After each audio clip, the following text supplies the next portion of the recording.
Welcome to Hungry Dads, your guided tour through the delicate and often overwhelming balancing act between food indulgences and social acceptance. And now, as always, here are your hosts, Rod Budget and Hugh Gallen. Hello and welcome to episode 39 of Hungry Dads. I'm Rod Budget. I'm Hugh Gallen. TasteMakers.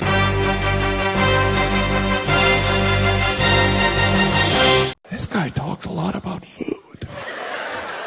You ever have the waiter strongly recommend something? You feel kind of guilty not getting it. He speaks the truth. You may recognize that voice. If you don't, that was comedian Jim Gaffigan. And we're excited to feature Jim Gaffigan in our second edition of TasteMakers. He is the original Hungry Dad. And if you don't know why, I think by the end of this episode you will. I think that's interesting to me about Jim Gaffigan is how seemingly limited his material is, just focusing, I would say, 90 to 95% on food. Yet how popular he is and how funny he remains and how he resonates with all of America with just really talking about all facets of food. And it's going to be a little bit different of a format tonight. We're going to play some actual clips from Jim Gaffigan's stand-up comedy routines and then just talk about them. It's worth noting that Jim Gaffigan, to me, is one of those comedians that when I first got into him, I thought I was maybe ahead of the curve. I thought I was unique. And then I slowly realized that he's actually already very popular with lots of people. And then his popularity's only grown since then. He's definitely become a mainstream comic, but yet his core fans still love him. You think sometimes when something goes mainstream, it starts to lose that specialness, that connection that you feel with a celebrity, especially a comedian. But I don't feel that with Jim Gaffigan. He's getting more and more famous. He's got a new show coming out in July. He's written a few books that I've read. One was Dad is Fat, and the other was Food, a Love Affair, I believe. With that, let's play some clips to illustrate the genius of Jim Gaffigan. Particularly, these clips were selected as really speaking to the Hungry Dad's point of view. We'll provide some context for each clip with respect to our view on it, where we stand on this issue, maybe where we've reported on something similar in the past. Even from time to time, we might even take umbrage with the great Mr. Gaffigan and his point of view. So to start off, if you've listened to the beginning of our show, you know that we describe ourselves as a guided tour through the delicate balance between food indulgences and social acceptance. And that's where we're going to start. First, let's hear how the great Mr. Gaffigan speaks to food indulgences, the indulgence side of the delicate balance. We're never satisfied when it comes to food. You know what'd be good on this burger? A ham sandwich. Instead of a bun, let's use 2 donuts. That way we can have it for breakfast. Look out, McGriddle. Here comes the donut ham hamburger.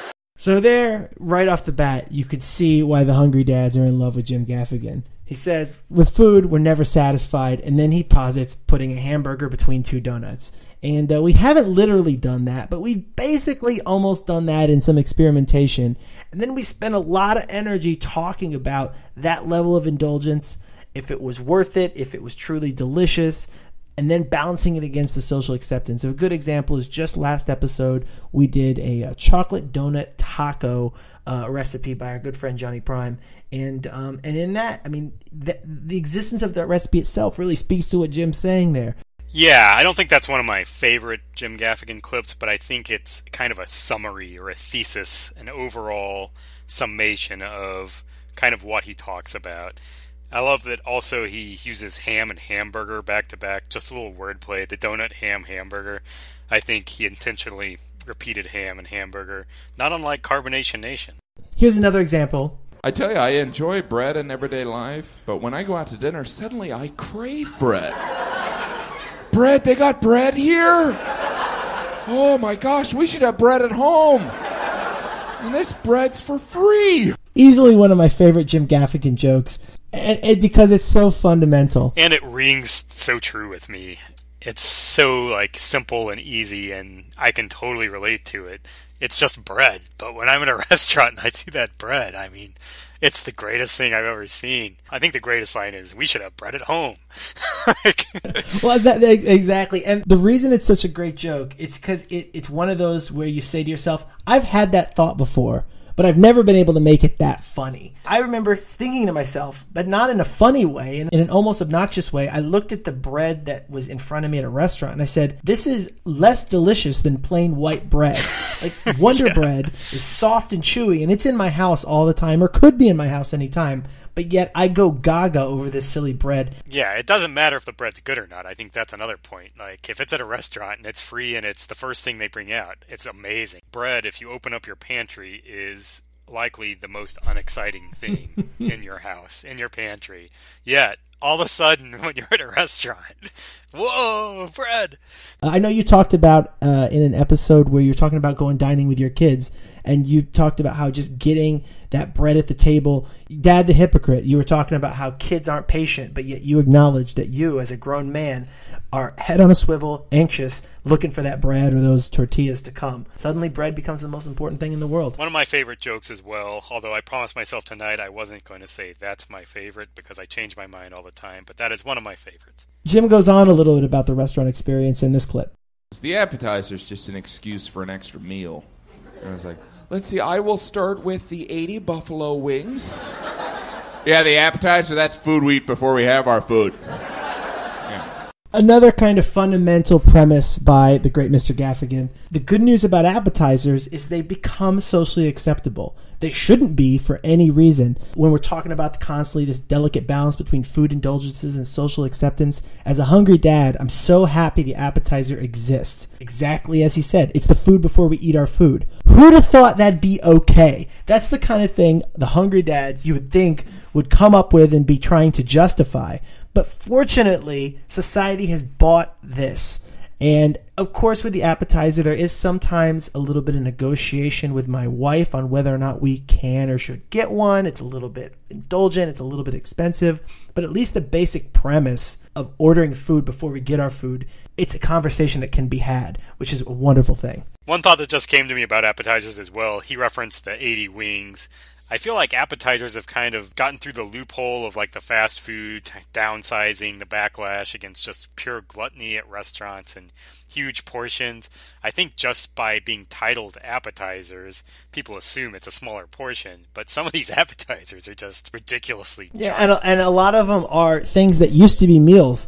Sliders are now an appetizer. That's great. Those are just 4 little hamburgers, which equals 1 big hamburger, which equals a meal. So yeah, God bless the appetizer.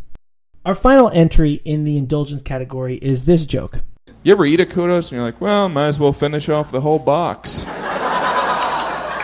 I'm going to eat healthy, I'm going to eat real healthy.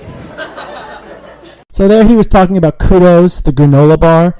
The reason I decided this one had to be played is just because it was so real. If you've ever seen a box of kudos are these little granola bars, and they are little. I never would go out and buy a kudos box, but I think I used to get them as like part of a gift pack from my mom or like a like a care package. And I got excited to see it, and I was like, oh, a box of, basically candy bars. I'm convinced granola bars are just candy bars. They're delicious. They're not healthy. They're fake healthy. Yeah. They're the kind of thing you think must be kind of healthy because they're not literally chocolate. But anything that tastes that good is not healthy.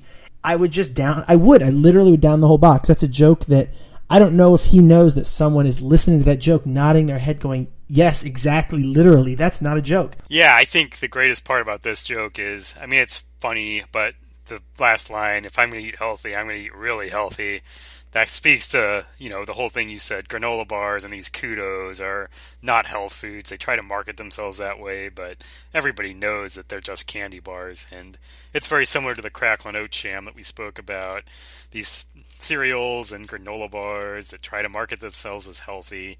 It's actually across a lot of food categories now. I think it's a whole kind of burgeoning industry of unhealthy things that try to portray themselves as healthy, and I just think it's just a very smart and quick, funny way to say it. Hey, if I'm going to eat healthy, I'm going to eat really healthy. I'm glad you brought up my crackling oat sham expose because I'm of 2 minds on that. First, I do feel like it's fair and right to inform the public of this kind of misleading nature of crackling oat bran. On the other hand, it just breaks my heart because it's so darn yummy. I want it to be as healthy as they tell me it is. I'd love to continue to live in denial. It broke my heart.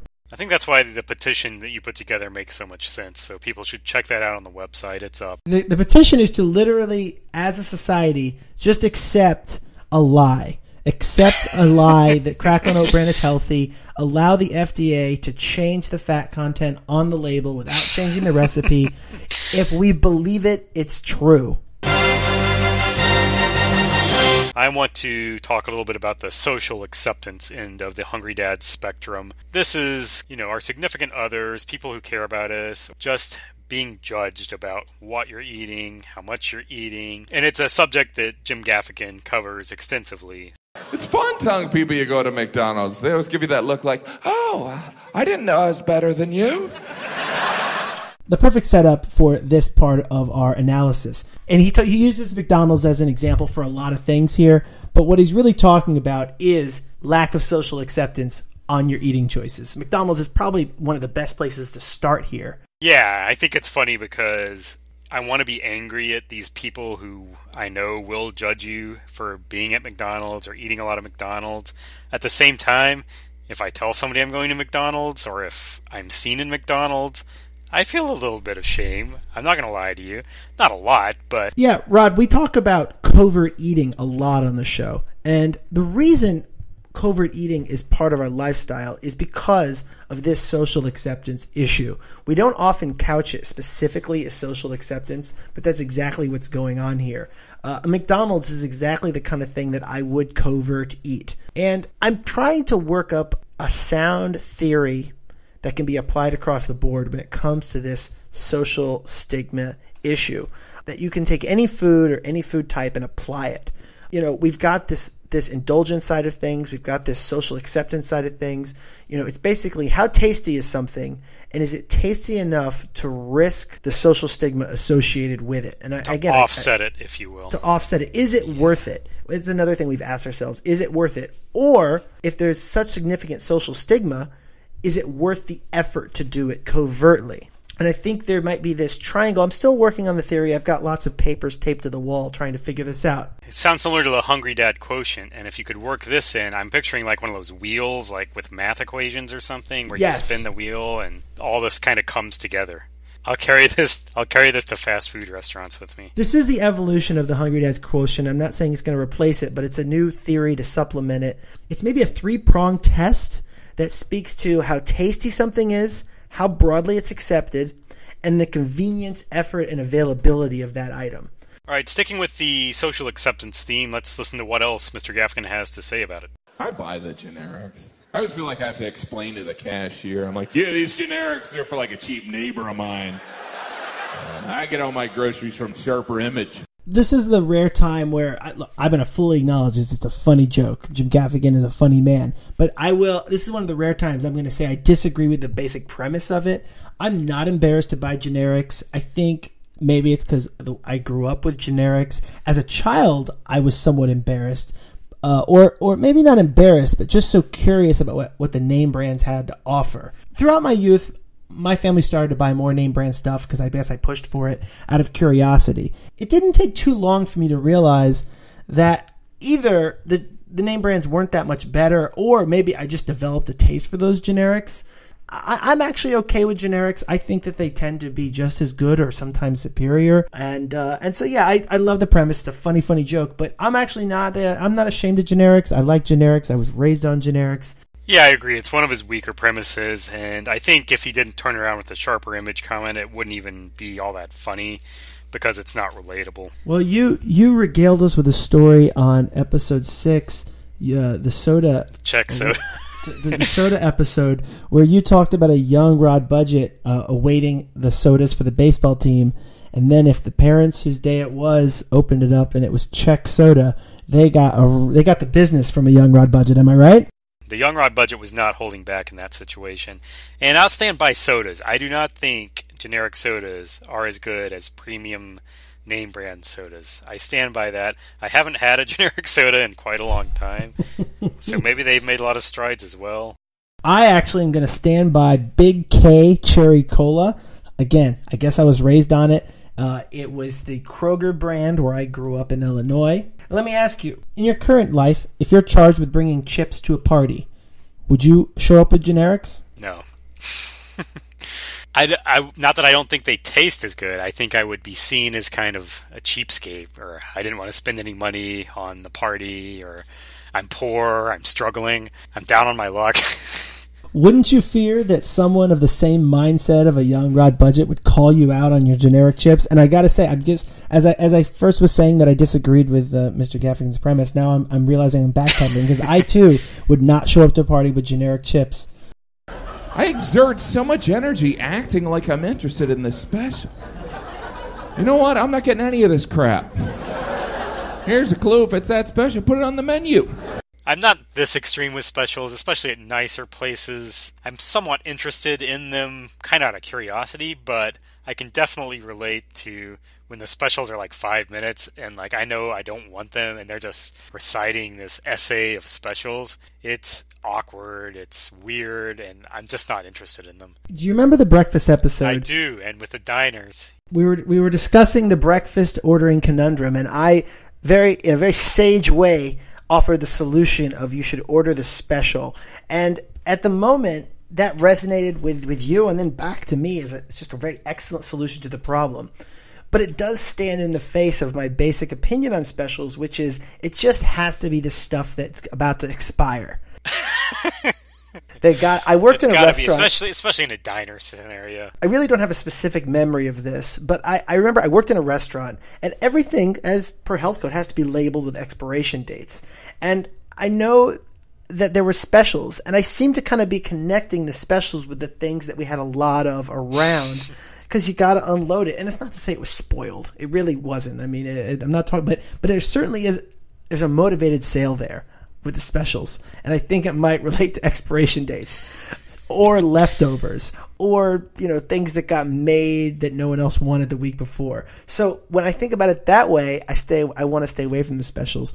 Knowing that and having a predisposition against specials, I do, as Mr. Gaffigan said, I go out of my way to act interested. They offer it with such enthusiasm. Give it the nod. I nod and I pretend that I'm going to consider it. No, you can't. Yeah, you can't turn it down offhand. You have to say, all right. Well, what about this? In my experience, a lot of times they don't give the price of the specials. Do you ask? Would I ask? I think I would ask, yeah. Yeah, I have a specific memory. I was in here in New York. And maybe that's tacky, but... Exactly. Well, that's the feedback I got from a fellow eater. They were being snotty, but in a passive-aggressive way. They were like, it took a lot of guts for you to ask that. And it hadn't occurred to me why it would take a lot of guts to ask that. And I kind of looked at like, well, why? And they're like, well, you don't really ask the price of the special. And what if it's $3,000? I think that's what I said, but it had never occurred to me that it was tacky to ask the price of the special. And so the person was judging me under a premise of pretending to congratulate me for my bravery. But what they were really doing was telling me I was being tacky. And that's another reason I now shy away from the specials. If I'm in mixed company, I've been so scarred by that incident that I don't want to ask, so I don't want to order it. So yeah, the specials are a very complicated thing. It's a shady scene, yeah. It's a very odd scene. But here's the thing. Maybe it actually is special. That was your premise in the breakfast episode. You feel like it is special. And I think with diners and breakfast specials are a little different because I'm picturing them usually being written, like on the menu. They're already written down, so you don't have to go through the awkward recital of the waiter. And it's kind of a lower price point, so even if they're not special or it's food that's about to expire, it's still going to be pretty good. Breakfast is delicious. And last up in social acceptance is a joke that is synonymous with Jim Gaffigan. Today's specials, we have a filet mignon, which is flambéed, and we have a hot pocket, which is cooked in a dirty microwave, and that comes with a side of Metamucil. Is your hot pocket cold in the middle? It's frozen. Oh, the hot pocket. First of all, he has a lot of Hot Pocket jokes. This is just a small sampling, which is pretty amazing. Given it's one food, the dirty microwave just cracks me up every time. No, the frozen in the middle is the best part. I eat a lot of Hot Pockets, at least I have in the past, and it's so funny to me, just the whole Hot Pockets thing, because I never really thought people knew what they were that much, or I was the only one who kind of ate them, but it resonates with a lot of people. I mean, I think he championed Hot Pockets. We've talked about marketing a lot on the show, and food marketing specifically. So tell me, Rod, are the Hot Pockets people happy that Jim Gaffigan talks about this, or would they rather it not happen? I think the old saying is any publicity is good publicity, which I don't necessarily agree with, but I'd be curious to see their sales figures since kind of Gaffigan came onto the scene, and I would almost guarantee that they've gone way up. The Hot Pockets people have surely sat around a table and talked about Jim Gaffigan, correct? I'm almost positive they have, and maybe even thrown out the idea of having him as a spokesperson or having him appear in an ad or something like that. You spent more time in the industry than I did, but I could imagine there being two camps in the Hot Pocket creative team, client team. Some of them saying, this is gold, we want to bring Jim Gaffigan in. And somebody who is somebody, or maybe more than one somebody, who is lovingly attached to the Hot Pocket brand and wants to disavow the association. I think you have three options in this situation across pretty much anything. You can embrace it. You can say, haha, funny joke, we'll go with it, let's roll with it, sales are increasing. People know that it's not a high quality food, but they don't care. We appeal to young people, so let's just go with this. It's great publicity. Secondly, you can just ignore it, monitor the situation, which I think is probably what Hot Pockets has done. And the third option is to kind of take it head on and say, hey, let's educate people. We aren't frozen in the middle. We are high quality, which I think would be a huge mistake, and generally is a huge mistake. I mean, obviously PR, if there is a total disaster, you have to address things, but I think if Hot Pockets came out and tried to have the counterpoint to Jim Gaffigan, it would be a total failure. So now that we've addressed the delicate balance between food indulgences and social acceptance, let's move on to another thing that we talk about here a lot on the Hungry Dads podcast, and that is attitudes toward food. This could be food snobbery. This can be just emotional energy and feelings that people put towards food. You'll know what I'm talking about in just a second. When you're out to dinner, they always try to improve the salad. They're like, would you like some fresh pepper on your salad? Can anyone tell the difference between fresh and stale pepper? Man. Hey, wait a minute! This isn't fresh pepper. I grew up on a pepper farm. I think this speaks directly to some of the food snobbery that we have criticized on the show before. Fresh pepper, I don't know. Maybe I just don't have as good a palate as others, but fresh pepper, it's a silly premise, right? Oh, yeah, it's really silly. I think it also speaks to food marketing and how they're always trying to get an edge with these words. And I'll comment to Mrs. Budget a lot when we're out to eat and say something is portrayed as fresh caught salmon or farm raised chicken. I say free range, organic, or even not even like on the healthy spectrum, but a menu item at a place, like a sandwich shop could say Mediterranean style something or other. I seem to recall you referring to sage butter dribbling down a hipster's beard. Yes, in exactly. A prior episode. Exactly. There's just these like buzzwords that are like so ingrained in the restaurant industry that must work because they keep using them over and over again. I always comment to Mrs. Budget, should I ask if this is really Mediterranean? Should I ask if this came from the Mediterranean when I order it? I want to make sure it's Mediterranean. Moving on from the sophisticated view of food, let's take a look at Jim's thoughts on extreme foods. All those extreme products like extreme Doritos, you feel like a coward eating the regular stuff. Hey, look at that eating the regular Skippy. You can't handle the extreme peanut butter, can you? I'm working my way up to it. So great observation about the word extreme. We've seen it a lot, and we see it a lot in food. He mentioned extreme Skippy, which is extreme peanut butter, which I don't even know if that's a real thing, but it's certainly, if it isn't, it may as well be because that's what you see. The most particular example I think of are Doritos. We have talked about Doritos Jacked, Doritos 3D, and I don't know if they use the word extreme, but extreme is exactly what they're going for. We even got a marketing quote from someone from Doritos that I enthusiastically read in episode 1, where they talked about their dedicated fan following of the Jacked brand, and I swear he used the word extreme in that quote. So you got these extreme products. Now, I, like Jim Gaffigan, was a skeptic to the Jacked brand and the extreme nature of it, but my last review of Doritos Jacked 3D Jalapeno Pepper Jack, I kind of turned the corner a little bit and started becoming a believer. I don't know. Do you know what I'm referring to here, Rod? I do. I think you started becoming a man at that very moment. Well, what happened is I ate these Doritos Jack 3D, and as I'm writing my review, I had to acknowledge something. I had to acknowledge that by comparison, this Jacked 3D chip, which was a thick, dense chip, Extreme chip, it made a normal Dorito seem like a Fabergé egg. It made it seem delicate. I imagine biting into a Dorito, and it breaks crisply and delicately.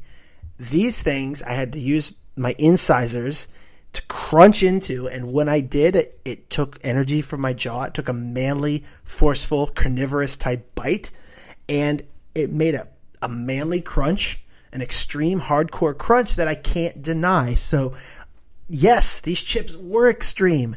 They were legitimately extreme, and if I were to go snowboarding with a bear chasing me over a pit of fire, these are the chips I would eat. Another topic we speak a lot about here at Hungry Dads is excuses, food excuses. We've talked a lot about covert eating, and Mr. Gaffigan also touches pretty broadly on the topic of food excuses. Cake's a true symbol of gluttony, though. If you eat a whole pizza, people are like, wow, you were hungry. But if you eat a whole cake, people are like, you got a problem. Because everyone knows cake's bad for us. Sometimes we try and disguise the fact we're eating cake. It's breakfast, I can't have cake. I'll have a muffin. If you remember from episode 21, Food Court, Hugh confessed to me, Judge Rodney T. Budget, that he baked and consumed an entire cake in one weekend, which is, as Mr. Gaffigan pointed out, somewhat comically, it's just not acceptable. A whole pizza, that's cool, that's awesome, you devoured a pizza. When you get into the world of cake, for some reason, you just can't eat a whole cake and get away with it. So the funniest part about Hugh's story is he says there's a point of no return where he starts eating some cake with good intentions of just eating some. And then once you get through, like, even half a cake's not acceptable because you can't leave half a cake, which I think you said in the episode, because even eating half a cake in one sitting is not acceptable. That's exactly right. The premise of this is, and it's not just a premise, what actually happened to me was my wife went away for the weekend, and I decided for fun and maybe because it was cheaper or easier, I was going to bake a cake Friday night. Bake a cake, no problem.